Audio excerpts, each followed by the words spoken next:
Welcome friends. जय हिंद दोस्तों। आज हम क्लास नाइन्थ का मैथ का वीडियो शुरू करने वाले हैं। ये हमारा क्लास नाइन्थ का चैप्टर 1 का 1A है।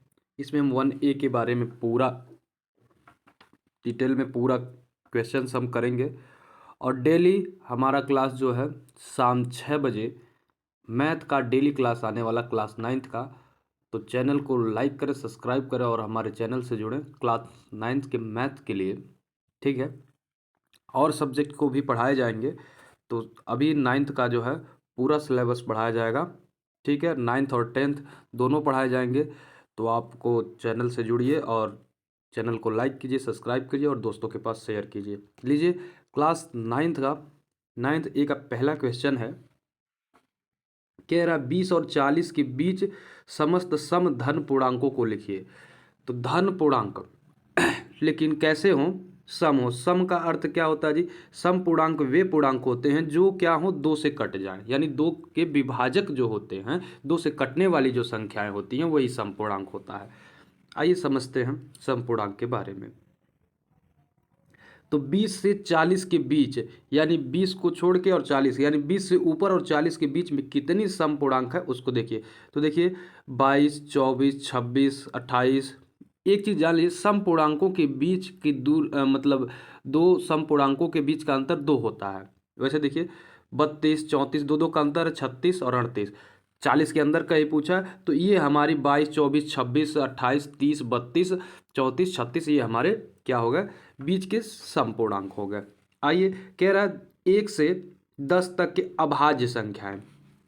समझते हैं अभाज्य संख्याएं होती क्या है। देखिए, अभाज्य संख्याएं वे संख्याएं होती हैं जो किसी संख्या से न कटे, यानी जिनका अपवर्तक सिर्फ या तो 1 हो या स्वयं वो संख्या हो। यानी जो संख्या स्वयं से और 1 से कटती है वो संख्या क्या कहलाती है? अभाज्य संख्याएं कहलाती हैं। तो वो कह रहा है कि 1 से 10 तक की ही अभाज्य संख्याओं को बताना है। तो देखिए 1 से 10 तक के वो भी कौन से पूर्णांक हो? धन पूर्णांक हो। तो देखिए 2 हो गया। 2 देखिए सम संख्या है लेकिन कैसी है? अभाज्य है। 2 2 को भी क्या? 2 स्वयं से कटेगी और 2 से ही कटे। स्वयं से मतलब 2 से कटेगी और 1 से कटेगी, यानी जो स्वयं और 1 से कटे वो संख्याएं क्या होती हैं? अभाज्य संख्याएं। 3, 5, 7, 10 के अंदर का ही पूछा, उसके बाद आता है 11, 13, 11, फिर 13, फिर 17, फिर 19। तो इस तरह से, लेकिन हमको पूछा कहाँ तक है? सिर्फ 10 तक पूछा है। तो हम सिर्फ यही 4 आंसर देंगे, 2, 3, 5, 7। ठीक है, अब देखिए 2A का क्रमानुपाती क्रमानुवाई पूर्णांक बताइए। तो क्रमानुवाई का मतलब होता है, देखिए 2A का क्रमानुवाई पूर्णांक, तो 2A+1 है। ठीक है, तो देखिए जी, क्रमानुवाई कहे या क्या कहे, अनुवर्ती कहे, बात को समझिएगा। अनुवर्ती संख्या कहे, बात एक ही है। मतलब क्रमानुवाई को ही जो है क्या कहते हैं? अनुवर्ती संख्या। यानी अनुवर्ती संख्या के लिए क्या करते हो जी? जो संख्या दी हुई होती है उस संख्या में, अनुवर्ती मतलब आगे की संख्या, या क्रमानुवाई मतलब आगे की संख्या, तो एक उसमें जोड़ देते हैं। तो देखिए इसमें क्या है, 2A+1 था, इसमें एक जोड़ दिया था हमने, क्या हो गया? 2A+2 हो गया। ठीक है, एक एक में जुट गया। और ये क्या है? ये आपकी चर राशियां हैं या अचर राशि है, तो अचर राशि ही अचर राशि से जुटेगी। तो एक और ये एक जुट गया और 2A+2 हो गया। ठीक है, अब देखिए 2/3 का योगात्मक है, देखिए त है, योगात्मक है लिखा हुआ, योगात्मक प्रतिलोम।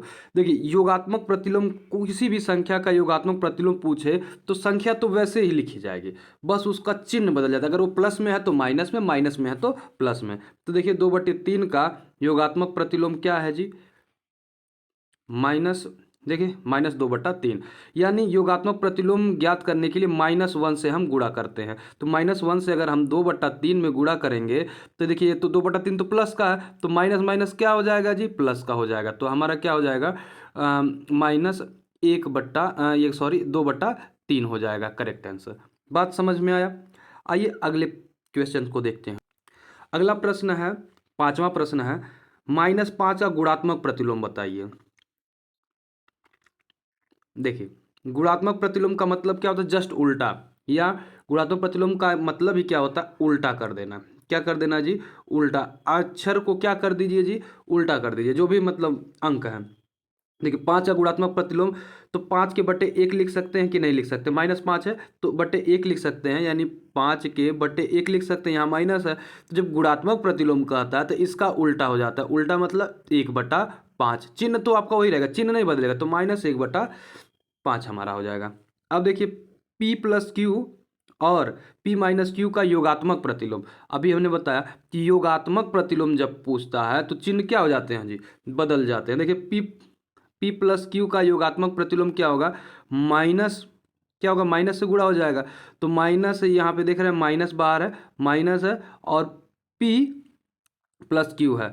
तो जब इसका योगात्मक प्रतिलोम करेंगे तो माइनस का गुणा अंदर होगा, तो minus minus plus minus minus plus minus minus, दोनों आपके क्या हो जाएंगे? माइनस हो जाएंगे। तो यहाँ देखिए तो दोनों क्या हो जाएगा? P भी माइनस का हो जाएगा और Q भी माइनस का हो जाएगा। तो यही हमारा क्या हो जाएगा? योगात्मक प्रतिलोम। 7वां जो प्रश्न है, कह रहा है x का मान के लिए 5 गुणे, ब्रैकेट में है 3 × 2 बराबर 5 × 3 बराबर x, मतलब गुणे x में है। तो कह रहा है कि x का मान क्या होगा? ये एक प्रश्न है। देखिए तो वैसे अगर सीधे सीधे देखें तो देखिए इधर 5 3 है, इधर 5 3 2 है, तो 2 नहीं है, तो इसका ऑलरेडी आंसर क्या हो जाएगा? 2 हो जाएगा। जो संख्या इधर नहीं होती वही है, लेकिन हल के इस तरह से करेंगे। देखिए ये तो आपका दायां पक्ष इस तरह से है, बायां पक्ष सेम वैसा प्रश्न हम उतार लिए। ठीक है, ये ऐसा था। ठीक है, तो इसको हमने ब्रैकेट में कर लिया, 5 और 3 को ब्रैकेट में कर लिया और 2 को बाहर कर लिया। ठीक है, वैसे जैसे इधर 5 3 था, तो देखिए 5 3 से 5 3 कट गया, 5 3 से 5 3, क्योंकि बराबर में, बराबर का मतलब क्या होता है? डिवाइड में, यानी बटे में होता है। तो ये 5 3 का 5 × 3, 5 × 3 यानी 5 से 5 और 3 से 3 कट गया। अब इधर बचा क्या जी? इधर का बचा है 2, इधर का बचा है x, तो x की वैल्यू क्या हो गई जी? 2 हो गई। ठीक है, लीजिए 8वां जो है, पूर्णांकों की ऐसी कौन सी संख्या है जो स्वयं की योज्य प्रतिलोम है? ठीक है, योज्य प्रतिलोम, योज्य प्रतिलोम। तो देखिए तो योज्य प्रतिलोम, तो शून्य ऐसी संख्या है जो स्वयं की योज्य प्रतिलोम है, यानी स्वयं का योज्य प्रतिलोम, यानी उल्टा सीधा कुछ भी करेंगे तो 0 का 0 ही होता है। ठीक है, तो वो संख्या कौन सी है जी? शून्य है। ठीक है, यदि एक एक समधन पूर्णांक है तो बताइए कि संख्या a-1 और संख्या जो है a+1 सम है यदि, अथवा विषम। यानी वो पूछना ये चाह रहा है कि a एक समधन पूर्णांक है, तो बताइए कि a-1 और a+1 सम है अथवा विषम है। ये पूछना चाह रहा है कि सम होगा कि विषम होगा। तो देखिए a क्या है? सम पूर्णांक है। ठीक है, सम पूर्णांक है, तब a-1 विषम संख्या होगी तथा a+b, मतलब सॉरी a+1 भी क्या होगा? विषम संख्या होगी। तो a-1 और a+1 दोनों क्या होंगी? विषम संख्या होंगे। कैसे? जैसे मान लीजिए एक आ रहा कोई समधन पूर्णांक, मान लीजिए 2 है, 2 क्या है? एक समधन पूर्णांक है। 2 में से अगर 1 घटाओगे तो 2 में से 1 घटेगा तो क्या मिलेगा जी? 1 मिलेगा। तो आपको क्या मिलेगा जी? विषम पूर्णांक मिलेगा कि नहीं? अगर वहीं a का मान अगर हम अगर प्लस करें, 2 में 1 जोड़ दें दूसरे मान के लिए, 2 में 1 जोड़ दें तो कितना होगा जी? 3 होगा। ये भी क्या है आपका? 3 क्या है जी? विषम है। कोई भी सम संख्या, मान लीजिए आप 4 रख रहे हैं, तो 4 में से 1 घटाओगे तो कितना मिलेगा आपको? 5 मिलेगा। क्योंकि सम या विषम में जब एक जोड़ा या घटाया जाता है तो हमेशा क्या मिलता है जी? विषम संख्या मिलती है। ये क्लियर है? ठीक है जी, क्योंकि सम संख्या में चाहे घटाएंगे तो वो तो ऑलरेडी सम थी, एक घटाया तो विषम हो गया। ऑलरेडी सम है, एक जोड़ोगे तो क्या हो जाएगा? विषम हो जाएगा। तो सम संख्या में जोड़ा या घटाया जाए किसी भी सम संख्या में, ठीक है, तो वहाँ हमेशा उत्तर क्या मिलता है? विषम संख्या मिलती है। समझ पा रहे हैं आप? बात को समझ गए होंगे। देखिए 10वां जो प्रश्न है, कह रहा है संख्या रेखा पर 5 और 7 का योग बताइए। संख्या रेखा पर देखिए 5 और 7 का योग ज्ञात करना, तब आगे दाईं इकाई में रेखाखंड गिनते हैं और 12 अंक तक पहुंच जाते हैं। तो आइए उसको समझते हैं। देखिए हमने कहा क्या, 0 से ऐसे एक रेखा खींच ली है, यहाँ से यहाँ तक ऐसे देख रहे हैं आप, एक रेखा खींची गई है। उस रेखा में 0 से हमने 12 से कम नहीं होना चाहिए, 12 से अधिक भले हो जाए, तो 5 5 2 का योग कितना होता है, 5 और 7 का योग कितना होता है, 12 होता है। देखिए तो यहाँ से यहाँ तक हम यहाँ से यहाँ तक चले गए मान लीजिए, तो ये हमारा हो गया 5। फिर यहाँ से यहाँ तक जाना है कहाँ तक जी, 7 और आगे जाना, तो 7 और आगे आ गए तो कहाँ पहुँच गए, 12 पे। तो एक तरीका ऐसे डायरेक्ट भी कर सकते हैं या फिर ऐसे करके ऐसे इन दोनों का योग कर सकते हैं, ठीक है। यानी फिगर को आप इस तरह से भी बना सकते हैं। एक बार यहाँ से जीरो से उठाए, फिर जो है 5 पर ले जाकर गिरा दिए ऐसे करके, ठीक है। फिर यहाँ से उठा, फिर जा कर के वो जो है 12 पे गिर गया, ठीक है। बीच में सारी जो अंक हैं इसके बीच में भरी जाएंगे। फिर ये दोनों ऐसे करके यहाँ पे 5 + 7 जोड़ करके हमारा आंसर क्या मिल गया जी, 12। तो इस तरह से 5 और 7 12 को निरूपित किया जा सकता है, ठीक है। तो ये क्वेश्चन समझ गए आप लोग। निम्नलिखित कथनों में कौन सा सत्य है कौन सा असत्य है उसको बताना। देखिए, दो धन अभाज्य पूर्णांकों का गुणनफल सदैव क्या होता है, तो दो धन अभाज्य पूर्णांकों का गुणनफल सदैव अभाज्य होता है, ये कथन, ठीक है, अभाज्य होता है। ये कथन क्या है जी, असत्य है। असत्य क्यों है, जैसे कह रहा है कि दो धन अभाज्य पूर्णांक, मान लीजिए ये 3 है और ये 5 है, ठीक है। 3 और 5 क्या है, दोनों अभाज्य हैं, क्योंकि दोनों एक किसी स्वतः और एक के अलावा किसी और से नहीं कटेंगे, अभाज्य संख्या हो। क्या इनका गुणनफल भी अभाज्य संख्या होगा, 3 5 का गुणा करें तो 5 तिहाई कितना होगा जी, 5 तिहाई हो गया 15, ठीक है। तो 15 क्या 15 संख्या अभाज्य है, नहीं, ये संख्या क्या है जी, भाज्य। 3 से भी कट जाएगा, 5 से भी कट जाएगा, ठीक है। तो ये कथन गलत कह रहा है, असत्य है। ये कह रहा है कि गुणनफल सदैव अभाज्य होता है, नहीं, सदैव अभाज्य नहीं होता, वो भाज्य भी हो सकता है, अभाज्य भी हो सकता है लेकिन भाज्य भी होता है, ठीक है।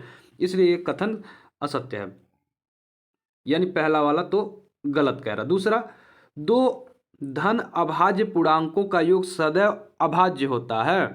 देखिए, अब दो धन पूर्णांक हैं, ठीक है, कोई भी दो धन अभाज्य पूर्णांक है, मान लीजिए ये 3 है अभाज्य है, ये 5 ले लीजिए अभाज्य, लेकिन यहाँ पे गुणा नहीं, यहाँ पे जोड़ना है, तो 5 3 कितना हो गया 8, क्या ये अभाज्य आ रहा है, नहीं, क्या आ रहा है, भाज्य आ रहा है। यानी दो अभाज्य संख्याओं का योग सदैव अभाज्य नहीं होता है, क्या होता है, वो भाज्य भी हो सकता है। यानी दो अभाज्य संख्याओं को जोड़ने पर भाज्य संख्या हमको प्राप्त हो जाती है, ठीक है। इसलिए दूसरा वाला कथन भी गलत है, ठीक।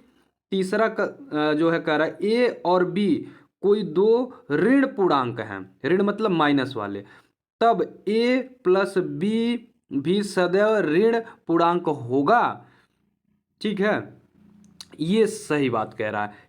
कैसे, जैसे ए और, देखिए, ए और बी कोई ऋण पूर्णांक है तो ए और बी भी सदैव ऋण पूर्णांक होगा, यह कथन सत्य है। कैसे सत्य है उसको समझते हैं। देखिए, सत्य कैसे है, देखिए, कह रहा है कि मान लीजिए ए और बी दो कोई ऋण, मान लीजिए -2 है और -3 है, इसको क्या करना है आपको जी, जोड़ना है। तो जोड़ना है तो -3 मान लीजिए इसे जोड़ना है, यहाँ माइनस है तो ये माइनस में है, तो माइनस माइनस ब्रैकेट हट जाएगा तो आपका टोटल माइनस हो जाएगा, यानी -2 और -3।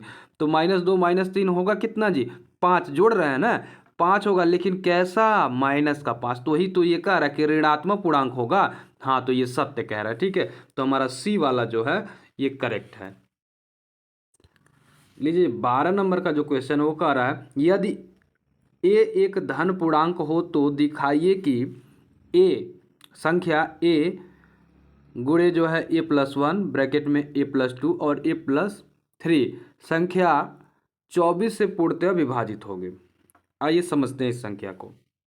ये संख्या दिया, ए दिया है a+1 a+2 a+3, 4 क्रमागत संख्याएं हैं, ठीक है। ये संख्याएं जो हैं, अतः इसमें 4 से विभाजित होगा। इस प्रकार 3 क्रमागत संख्याओं में से 3 विभाजित होगा और इसी प्रकार से 2 क्रमागत संख्याओं में 2 से विभाजित होगा।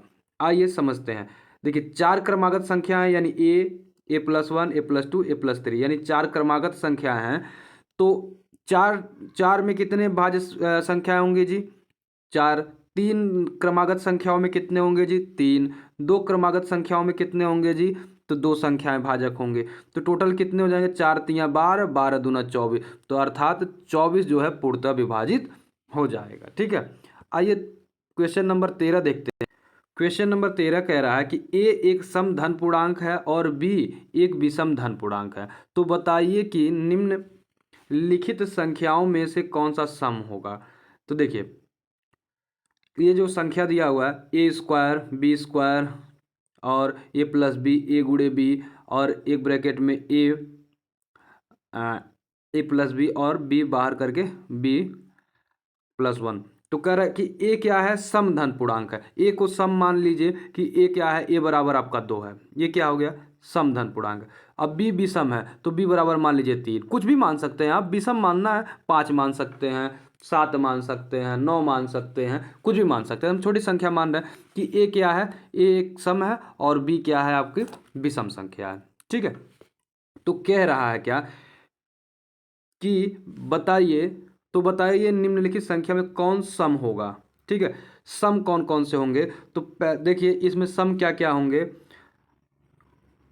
ये हम जानते हैं कि सम संख्याओं का गुणा सम संख्या होती है, विषम संख्याओं से विषम संख्या का गुणा विषम संख्या होती है, और सम संख्या विषम संख्या से गुणा करने पे सम संख्या होती है, और सम संख्या और विषम संख्या का विषम संख्या होती है। तो आइए इसको समझते हैं। देखिए ए स्क्वायर है तो ए को तो माना क्या है जी, सम माना है, ए को सम माना है, तो ए स्क्वायर है तो ए स्क्वायर का मतलब क्या हुआ जी, 2 पर स्क्वायर हुआ, तो 2 पे स्क्वायर का मतलब 2 गुणे 2, तो 2 दूना क्या हो गया जी 4, तो ये क्या हो गया ए, इसीलिए ये क्या है सम पूर्णांक है, क्योंकि सम ही तो पूछा कि सम क्या कौन कौन से सम होंगे, तो ए क्या हो गया सम हो गया। दूसरा पूछ रहा है ए गुणे बी, देखिए दूसरे को क्या कह रहा है ए गुणे बी, ए गुणे बी का मतलब ए को हमने 2 माना, बी को 3 माना, 2 3 6, ये भी आपका सही है।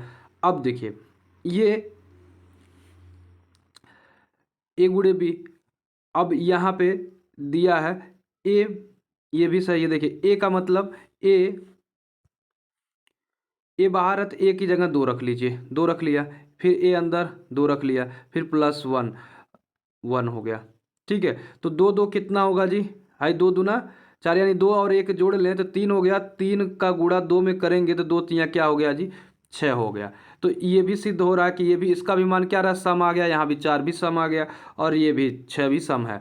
और बी का क्या मान रखे हैं हम 3, तो 3 अंदर हो और 3 बाहर भी हो और प्लस 1 हो, 3 एक कितना हो गया जी 4, तो 4 से गुणा जब करेंगे 3 में, यानी 3 का गुणा जब 4 में करेंगे तो 4 3 कितना होगा जी 12, तो ये भी हमारा क्या होगा, ये भी सम संख्या है। अब यहीं पे ये दिया था, ये विषम संख्या हो गई ए और बी, क्योंकि सम और विषम का योग हमेशा क्या होगा सम, क्योंकि 2 और 3 जोड़ेंगे तो हमको क्या मिलेगा जी 5, 5 मिलेगा, तो 5 क्या है विषम संख्या है। ठीक है, बाकी सब आपके क्या हैं सम संख्या है। ठीक है, तो आई होप ये आपको समझ में आया होगा। वहीं देखिए बी स्क्वायर वाला जो दिया है ये भी आपका क्या है विषम है, कैसे, क्योंकि 3 का स्क्वायर करेंगे, 3 का स्क्वायर, क्योंकि b बराबर हमने 3 माना है विषम संख्या को, 3 त्रिका 9, 9 क्या है एक विषम संख्या, 9 भाज्य है लेकिन कैसी संख्या है विषम संख्या। तो ये समझ में आ गया। चलिए, धन पूर्णांकों में किन किन गुणधर्मों के अंतर्गत निम्नलिखित कथन सत्य हैं। यानी ये कह रहा है कि 3 गुणे 8 प्लस 7 बराबर 3 गुणे 8 प्लस 3 गुणे 8 का मान क्या बराबर है, क्या ये सत्य है या असत्य है। तो हाँ जी, ये पहला जो है 3 गुणे 8 प्लस 7 और 3 गुणे 8 और एक ब्रैकेट में 3 गुणे 7 जो है, ये योग का जो वितरण नियम जो गुणा पर जो है ये क्या है सत्य है। कैसे सत्य है बात को समझिएगा जरा। देखिए अगर हम इन दोनों को जोड़ लें 8 7 15, 15 का गुणा 3 में करेंगे तो 15 3 कितना होगा जी 45 होगा। ठीक है, और वहीं देखिए इन दोनों का गुणा करेंगे, ठीक है, तो 8 3 24, ठीक, और इन दोनों का गुणा करेंगे तो 21, अब बीच में क्या है जी प्लस, तो 21 और 24 जोड़ेंगे तो कितना होगा जी 45 होगा। तो ये क्या है जी पहली बात, तो ये क्या है सत्य है। ठीक है, दूसरा वाला भी कह रहा है कि साचर नियम क्या सत्य है या नहीं है। आइए इसको देखते हैं। देखिए यहाँ पे अगर पहले ब्रैकेट के अंदर वाला हल करेंगे तो 9 5 14, 14 और 3 कितना हो गया जी 14 3 17, इधर का मान 17 हो गया, इधर का जोड़ लिए 5 3 8, 8 हो गया, 8 अंदर का 8 जब बाहर में 9 है तो 9 8 कितना होगा जी 17, तो इधर भी लेफ्ट हैंड साइड और राइट हैंड, यानी दायां पाया पक्ष, यानी दोनों तरफ का 17-17 हो रहा है ना, जैसे ये 45-45 हुआ है, 17-17, तो ये भी सही है, ये भी सही है, ये भी सही है। इसको समझते हैं। देखिए 3 दूना 6 और 2 तियां 6, ये भी सही है। 3 दूना भी 6 होता है और 2 तियां भी 6 होता है, दोनों का मान सत्य है। अब यहाँ देखिए कह रहा है कि ए, यहाँ पे डी वाला जो है 3 × 5 और ए × 5, तो ए का मान क्या 3 होगा, ए बराबर 3 होगा, क्या ये सत्य है, ये बताना है। तो देखिए अगर क्या ये 3 × 5 है, तो 3 का गुणा अगर 5 में करते हैं तो कितना आपको मिलेगा जी, 15 मिलेगा।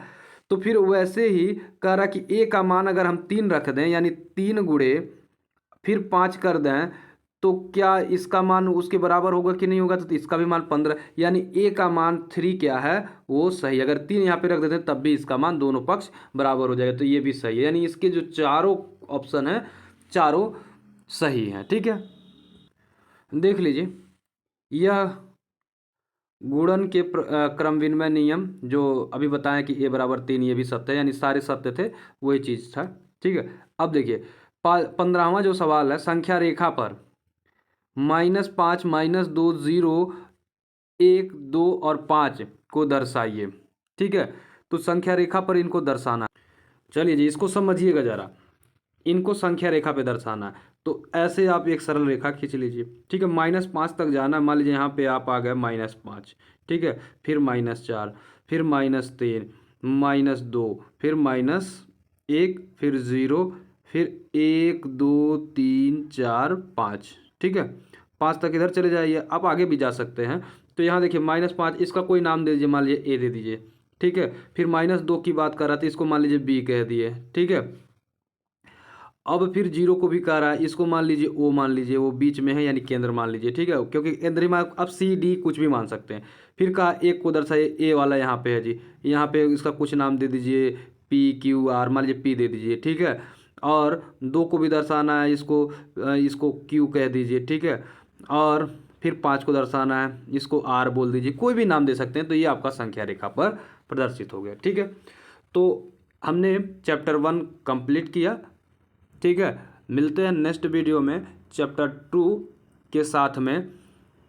तो चैनल को लाइक करें, सब्सक्राइब करें, शेयर करें। मिलते हैं दोस्तों क्लास 9th के नेक्स्ट वीडियो में। डेली 5 बजे आपकी क्लासेस शुरू होंगी, ज़रूर जुड़ें।